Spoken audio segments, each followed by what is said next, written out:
السلام علیکم ورحمۃ اللہ۔ الحمدللہ وکفا وسلام علی من لا نبی بعد۔ اللہ مہربان کے فضل و کرم سے ہمارا آج کا سبق سورہ البقرہ کی آیت نمبر 63 اور 64 ہوگا۔ اعوذ باللہ من الشیطان الرجیم، بسم اللہ الرحمن الرحیم۔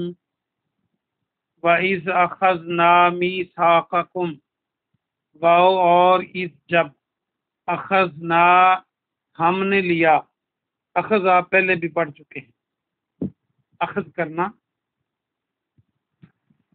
اردو کا، یہ میں نے لنک کیا تھا، آپ پڑھ چکے ہیں۔ نا کے معنی ہم، وَإِذْ أَخَذْنَا اور ہم نے جب لیا، میثاقکم، میثاق پکے وعدے کو کہتے ہیں، کم تم سے، جب ہم نے تم سے پختہ وعدہ لیا۔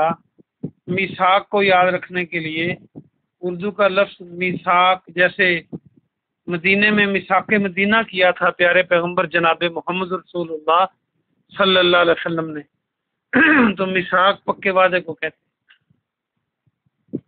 ورفعنا، وا کے معنی اور، رفع کے معنی بلند کرنا، نا کے معنی ہم، اور ہم نے بلند کیا اور ہم نے اٹھایا۔ رفع کو یاد رکھنے کے لیے نماز کے شروع میں جب آپ اپنے دونوں ہاتھوں کو کندھوں تک اٹھاتے ہیں تو رفع یدین کہتے ہیں، یدین دو ہاتھوں کو، اور رفع بلند کرنا۔ رکوع اور سجدے پر جاتے ہوئے بھی رفع یدین کیا جاتا ہے۔ اس سے آسان اگر آپ لفظ چاہتے ہیں تو رفیع لوگوں کے نام ہوتے ہیں، یا لڑکیوں کے نام رفت ہوتا ہے، رفت بلندی، تو رفیع بھی بلند لڑکوں کے نام رکھے جاتے ہیں۔ ورفعنا اور ہم نے اٹھایا، فوقکم الطور، فوقکم، کم کے معنی تمہارے، فوق کے معنی اوپر۔ یہ فوقیت جب دی جاتی ہے کسی کام کو تو اس کو اوپر رکھا جاتا ہے، نمبر 1 پہ رکھا جاتا ہے، اس لیے اسے فوقیت کہتے ہیں اردو میں۔ الطور، طور پہاڑ کو کہتے ہیں، کوئی بھی پہاڑ جس پر سبزہ اگا ہو اسے طور کہتے ہیں۔ تو الطور ہے، یہ الف لام کے ساتھ ہے، تو یہ خاص طور پہاڑ ہے۔ خذو، سب پکڑ لو، سب تھام لو۔ پہلے بھی بتا چکا ہوں کہ واو الف اور واو نون پہ ختم ہوں تو یہ حروف جمع ہوتے ہیں۔ تو خذو وہی اخذ سے ابھی آپ نے پڑھا، ما جو، آتیناکم ہم نے تم کو دیا، آتینا بھی آپ پہلے پڑھ چکے ہیں۔ آتینا کا معنی دینا ہے، اور اس سے ملتی جلتی آواز والا اردو کا لفظ عطا، عین تو الفتا عطا، جس کا معنی دینا ہوتا ہے۔ آتیناکم ہم نے تم کو دیا، بقوہ قوت کے ساتھ، با کے معنی ساتھ، قوہ قوت، قوت طاقت کو کہتے ہیں، یہ آپ اردو میں استعمال کرتے ہیں۔ بقوتن مضبوطی سے تھام لو، وَاذْکُرُوا اور تم سب یاد کرو، واو کے معنی اور یہ بھی واو الف پہ ختم ہو رہا ہے تو یہ جمع کو ظاہر کرتا ہے، جس کا معنی میں نے سب کیا ہے۔ وَاذْکُرُوا تم یاد رکھو، ما جو کچھ، فیہ اس میں، لعلکم تتقون، لعلکم تاکہ تم، تتقون تم بچ جاؤ۔ ثم اگلی آیت نمبر 64، ثم پھر، تولیتم تم پھر گئے، تا کے معنی تم، پھر آخر پہ تا پیشوی میں تم کا معنی تم، تاکید کے لیے تا ہے۔ ثم پھر، تولیتم تم پھر گئے،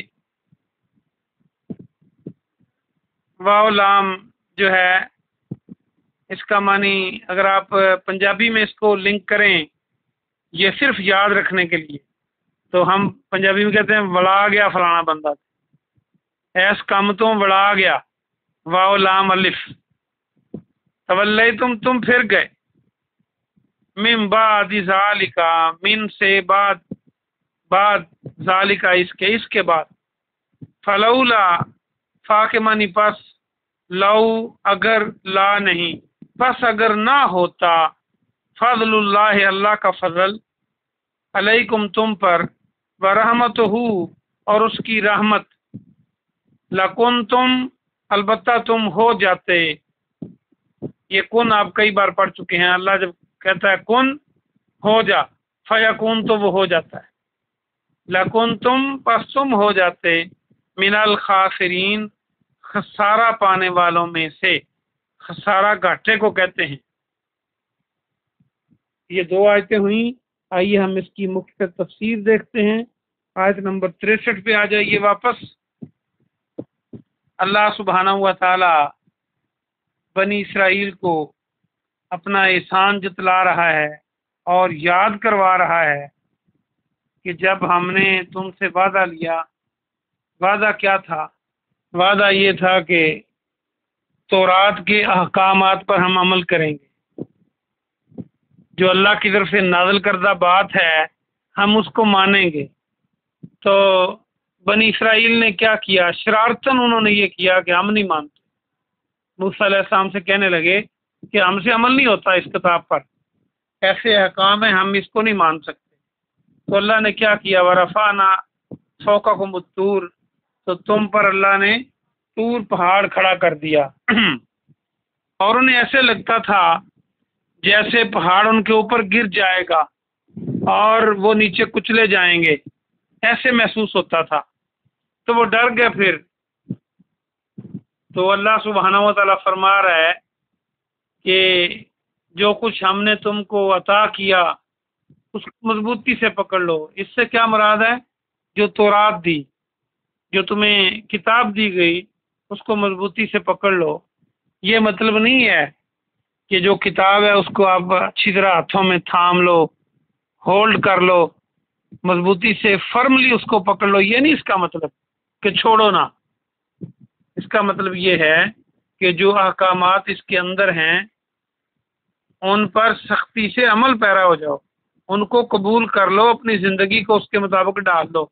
وَاذْكُرُوا اور یاد کرو جو کچھ اس میں ہے تاکہ تم متقی بن جاؤ۔ یعنی جو آسمانی کتاب میں جو کچھ اللہ نے نازل کیا ہے اس کو یاد کرو کا مطلب یہ نہیں کہ بس زبانی یاد کر لو اور عمل نہ کرو۔ اگر آپ غور سے دیکھیں تو یہ ساری باتیں ہم پر بھی فٹ آتی ہیں۔ ہم دوسروں کو تنقید کا نشانہ بناتے رہتے ہیں، اپنے آپ پہ غور نہیں کرتے۔ کیا ہم اپنے رب کے ساتھ کیے گئے وعدے پر پکے رہتے ہیں؟ ہم نے اپنے رب سے کیا وعدہ کیا تھا ہماری روحوں نے کہ تو ہمارا رب ہے۔ الستُ بربکم قالوا بلا، اللہ نے پوچھا تھا کیا میں تمہارا رب نہیں ہوں؟ سب نے کہا جی ہاں آپ بالکل ہمارے رب ہیں، کیوں نہیں؟ تو کیا ہم اپنی زندگی میں اللہ کو رب مانتے ہیں؟ کوئی اپنے کاروبار کو رب بنا کے بیٹھا ہے، کوئی اپنے رشوت خوری کو، ہیرا پھیری کو، حرام خوری کو رب سمجھتا ہے، ملاوٹ کو رب سمجھتا ہے کہ ملاوٹ نہیں کروں گا تو میں کیسے اپنے بچوں کو پالوں گا؟ اگر جھوٹ نہیں بولوں گا کاروبار میں تو میرا کاروبار نہیں چلے گا، تو رب تو پھر جھوٹ ہوا۔ اس لیے کیا ہم نے اللہ کو خالق، مالک، رازق اور رب مانا ہے؟ مانا ہے تو پھر بڑی بات ہے، اور کثیر لوگ نہیں مانتے اس بات کو۔ تو ہمیں بھی کہا جا رہا ہے، اور ہمیں کہا جا رہا ہے کہ جو کچھ قرآن کے اندر ہے، جو کچھ ہم نے نازل کیا اس کو مضبوطی سے پکڑ لو۔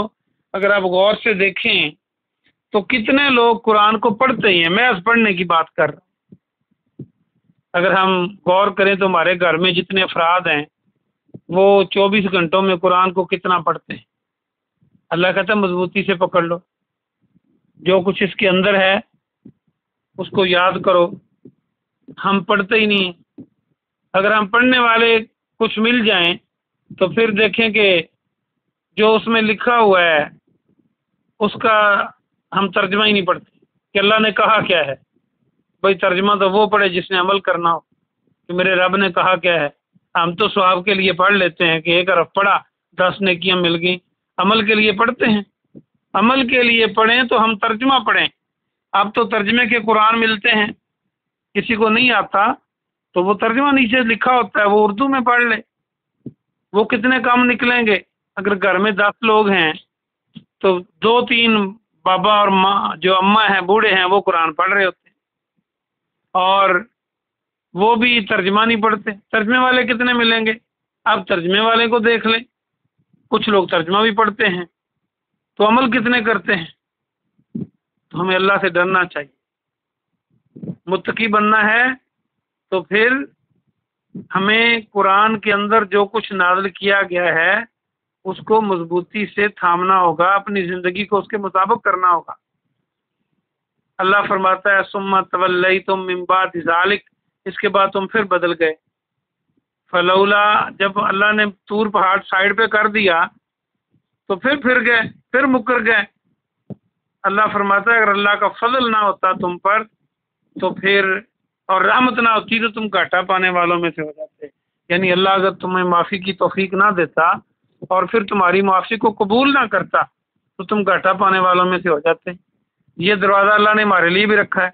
اگر ہم نے غلطیاں کی ہیں تو معافی مانگ لیں آج ہی اور پھر گھاٹے سے بچ جائیں. توبہ کریں اللہ کے حضور آ کر. اللہ پاک سے دعا ہے کہ اللہ پاک آپ کو اور مجھے قرآن کو صحیح انداز میں تھامنے، پکڑنے، یاد کرنے اور ترجمے سے پڑھ کر عمل کرنے کی توفیق عطا فرمائے اور اپنی زندگیوں کو قرآن کے مطابق بنانے کی توفیق عطا فرمائے. سبحان ربک رب العزت عما یصفون وسلام علی المرسلین والحمد للہ رب العالمین.